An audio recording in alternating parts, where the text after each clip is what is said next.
Iranian president Ibrahim റൈസിയുടെ മരണം പശ്ചിമേഷ്യയിലെ സംഘർഷത്തിന് അയവ് വരുത്തുന്നില്ല.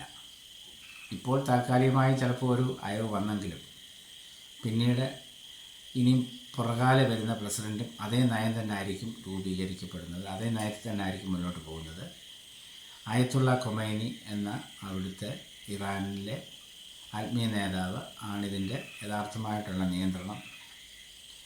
അവരുടെ നയരൂപീകരണം ഇനി അതിന് മാറ്റം വരുത്തതില്ല. പശ്ചിമേഷ്യയിലെ സംഘർഷം മുന്നോട്ട് പോയിക്കൊണ്ടിരിക്കും. അത് എന്തായാലും മൂന്നാം ലോകമഹായുദ്ധത്തിലേക്ക് തന്നെയാണ് പോയിക്കൊണ്ടിരിക്കുന്നത്.